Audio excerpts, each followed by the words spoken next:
اردو کور کے معزز دوستوں، کسی ایسی چیز کو ایجاد کرنا جو انسانی تاریخ کو بدل کر رکھ دے، یہ کسی بھی انسان کے لیے انتہائی فرحت بخش احساس ہو سکتا ہے۔ لیکن ایسا بھی نہیں ہے کہ تمام ایجادات سے دنیا کو فائدہ ہی ہوا ہو، کیونکہ کچھ ایجادات نے دنیا کو ناقابل تلافی نقصان بھی پہنچایا ہے، اور ان کے موجد اکثر اپنی زندگی میں اس بارے میں پچھتاوے کا اظہار کرتے رہے۔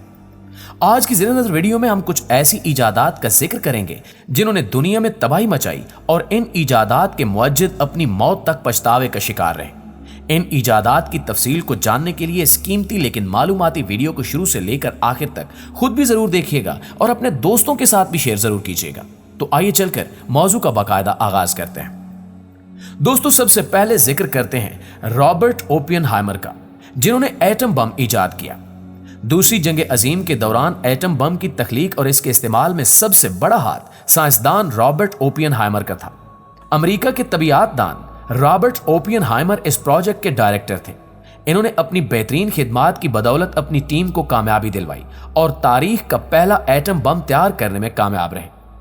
جاپان کے شہر ہیروشیما اور ناگاساکی پر ایٹم بم گرانے سے پہلے 16 جولائی 1945 کو نیو میکسیکو کے ایک ریگستان میں اس کا تجربہ کیا گیا اور اس آپریشن کو ٹرینٹی کا نام دیا گیا۔ ایک اندازے کے مطابق ہیروشیما اور ناگاساکی پر ایٹم بم حملے میں 1.5 سے 2.5 لاکھ افراد ہلاک ہوئے۔ ایک پیچیدہ شخصیت کے مالک رابرٹ اوپن نے اپنے آپ کو ایٹمی ذرات، الیکٹران، پروٹونز اور نیوٹران اور شعاؤں کی توانائی کے مطالعے کے لیے وقف کر رکھا تھا۔ لیکن ان دنوں دنیا میں جاری جنگی تنازعات کی وجہ سے ان کی پیشہ ورانہ زندگی نے ایک ایسا رخ اختیار کیا جو آگے چل کر دنیا کے لیے تباہی کا باعث بن گیا۔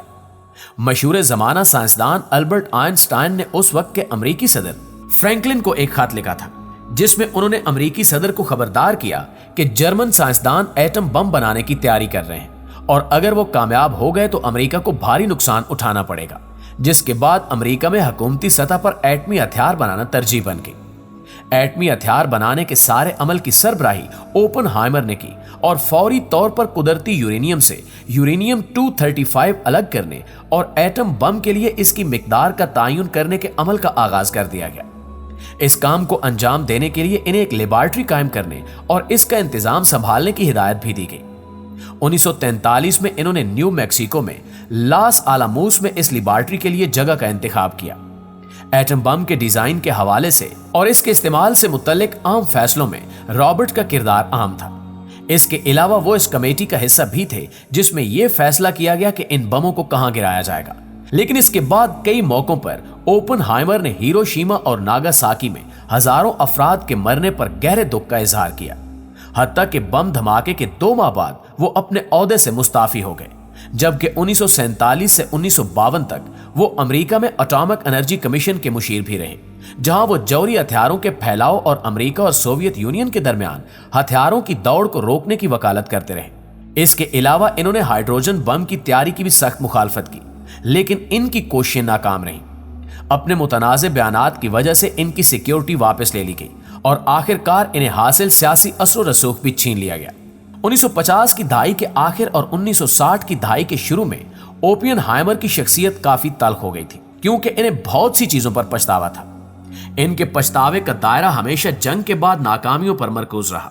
انہیں افسوس تھا کہ وہ ہتھیاروں کی روک تھام کے اپنے عزائم میں کامیاب نہیں ہو سکے۔ جب بھی ایٹم بم کی تباہی کی بات کی جاتی ہے تو رابرٹ اوپن ہائمر کا نام ضرور لیا جاتا ہے، اور انہیں ایٹم بم کے موجد یعنی انسانیت کی دردناک موت کا سامان کرنے والے انسان کے طور پر بھی یاد کیا جاتا ہے۔ یہی وجہ تھی کہ رابرٹ اوپن ہائمر اپنی زندگی میں اس پر بہت پچھتائے، اور اسی پچھتاوے کے ساتھ 18 فروری سن 1967 کو اس دنیا سے رخصت ہو گئے۔ ناظرین، اب بات کرتے ہیں کلاشنکوف کے موجد میخائیل کلاشنکوف کی۔ میخائیل کلاشنکوف کی خود کار رائفل کلاشنکوف کرۂ ارض کی مشہور ترین رائفل ہے۔ اس رائفل کو درجنوں ممالک کی فوجیں استعمال کر رہی ہیں۔ میخائیل کلاشنکوف کو 1938 میں ریڈ آرمی میں شامل کیا گیا۔ وہ اسلحے کے ڈیزائن میں ماہر تھے، اور اس لیے ان کو روسی ٹینک ریجمنٹ میں اسلحے میں بہتری کی ڈیوٹی سونپی گئی۔ سن 1947 میں میخائیل کلاشنکوف نے AK-47 نامی مشین گن تیار کی، جسے سوویت یونین اور روس سمیت دنیا بھر کی کئی فوجوں نے استعمال کیا۔ کلاشنکوف دنیا بھر میں انقلاب کی علامت بھی بنی، اور انگولا سے لے کر ویتنام اور الجیریا سے لے کر افغانستان تک اسے استعمال کیا گیا۔ آپ کو یہ جان کر بھی مزید حیرت ہوگی کہ جہاں اس رائفل کو فلسطینیوں نے کثرت سے استعمال کیا، وہیں دوسری جانب القاعدہ کے سربراہ اسامہ بن لادن بھی اسی رائفل کے ہمراہ دیکھے گئے۔ آج بھی یہ دنیا میں سب سے زیادہ استعمال کی جانے والی رائفل ہے اور ایٹم بم کے مقابلے میں AK-47 سے ہونے والی اموات کی تعداد کہیں زیادہ ہے۔ دیگر خود کار رائفلوں کے مقابلے میں جہاں اس کو تیار کرنا آسان ہے، وہیں میدان جنگ میں اس کا استعمال اور دیکھ بھال بھی خاصی آسان ہے۔ میخائیل نے اپنی زندگی میں بہت ہی کم موقعوں پر اپنی اس ایجاد کے بارے میں افسوس کا اظہار کیا، تاہم اپنی موت سے کچھ عرصہ پہلے انہوں نے اعتراف کیا کہ وہ اذیت ناک روحانی درد میں ہیں۔ میخائیل کلاشنکوف 2013 میں 94 برس کی عمر میں انتقال کر گئے۔ میخائیل کلاشنکوف کی موت کے بعد روسی میڈیا پر منظر عام پر آنے والے ایک خط میں انہوں نے اعتراف کیا تھا کہ وہ اس رائفل سے ہونے والی لاکھوں اموات کی ذمہ داری اور اس کا بوجھ اپنے کاندھوں پر محسوس کرتے ہیں۔ انہوں نے یہ خط اپنی زندگی میں روس کے ایک چرچ کے سربراہ کو لکھا تھا۔ اس خط کے الفاظ کچھ یوں تھے: میرا روحانی درد ناقابل برداشت ہے۔ میں اپنے آپ سے بار بار یہ سوال کرتا ہوں کہ کیا میری رائفل نے لوگوں کو ان کی زندگیوں سے محروم کیا؟ میں جتنا زیادہ زندہ رہوں گا یہ سوال میرے ذہن میں اتنا ہی پھنستا رہے گا۔ میں سوچتا ہوں کہ اللہ نے انسان کو حسد، لالچ اور جاریت کی شیطانی خواہشات کی اجازت کیوں دی؟ دوستو، آخر میں آپ کو بتاتے ہیں آرتھر گیلسٹن اور ایجنٹ اورنج کے بارے میں۔ امریکی ماہر حیاتیات و طبیعت آرتھر گیلسٹن نے کبھی یہ نہیں سوچا تھا کہ وہ کوئی ایسی چیز بنا رہے ہیں جسے بطور ہتھیار استعمال کیا جا سکتا ہے۔ وہ پودوں کے ہارمونز اور ان کی نشو و نما پر روشنی کے اثرات پر تحقیق کرتے تھے۔ انہوں نے پودوں کی نشو و نما کے لیے ٹرائیوڈو بینزوک نامی تیزاب کا تجربہ کیا۔ انہوں نے دریافت کیا کہ یہ جزو سویابین کے پھولوں کی نشو و نما بڑھا سکتا ہے، تاہم انہوں نے خبردار کیا کہ اس کے زیادہ استعمال سے پودے اپنے پتوں سے محروم ہو سکتے ہیں۔ لیکن گیلسٹن کے یہ نتائج صرف پودوں تک ہی محدود نہیں رہے۔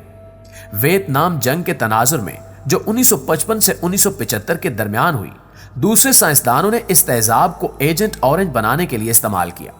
ایجنٹ اورنج ایک طاقتور جڑی بوٹی مار دوا ہے جس کا مقصد جنگلات اور فصلوں کو ختم کرنا تھا۔ 1962 سے 1970 تک امریکی فوجیوں نے فصلوں کو تباہ کرنے اور اپنے دشمنوں کی نقل و حرکت کے مقامات اور راستوں کا سراغ لگانے کے لیے تقریباً 20 ملین گیلن جڑی بوٹی مار دوا کا استعمال کیا۔ جب گیلسٹن کو اس کی خبر ہوئی تو ان پر اس کا گہرا اثر ہوا اور انہوں نے بار بار حکام اور دنیا کو ایجنٹ اورنج کے ماحولیاتی نقصان سے آگاہ کیا۔ اس کے بعد انہوں نے خبردار کیا کہ یہ جڑی بوٹی مار دوا انسانوں کے لیے بھی خطرہ ہے۔ ایجنٹ اورنج کا سب سے خطرناک جز ڈائی آکسین ہے جو دہائیوں تک ماحول میں رہ سکتا ہے اور انسانوں کو طرح طرح کے نقصان پہنچا سکتا ہے۔ ڈائی آکسین کینسر، جینز کی نشو و نما میں خرابی اور بانجھ پن کے مسائل کے علاوہ اعصابی اور مدافعتی نظام پر بھی حملہ آور ہو سکتا ہے۔ گیلسٹن اور دیگر سائنسدانوں کی وارننگ نے امریکی حکومت کو اس بارے میں مزید مطالعے کی ہدایت جاری کرنے پر مجبور کیا، جس کے نتائج کی روشنی میں اس وقت کے امریکی صدر رچرڈ نکسن نے ایجنٹ اورنج کے چھڑکاؤ کو روکنے کا حکم جاری کر دیا۔ آرتھر گیلسٹن نے یہ دعویٰ کیا کہ ایجنٹ اورنج سائنس کا غلط استعمال تھا۔ انہوں نے یہ بھی کہا کہ سائنس کا مقصد انسانیت کا خاتمہ نہیں بلکہ اس کی بہتری ہے، اور میرے نزدیک اس کو فوجی ہتھیار کے طور پر استعمال کرنا مناسب نہیں ہے۔ جی تو پیارے دوستو، یہ تھی ہماری آج کی ویڈیو۔ اس حوالے سے آپ دوستوں کی رائے کیا کہتی ہے کمنٹ سیکشن میں ہمارے ساتھ شیئر ضرور کیجیے گا۔ انشاءاللہ آپ سے ملاقات ہوتی ہے اگلی ویڈیو میں، تب تک اپنا خیال رکھیے۔ اللہ نگہبان۔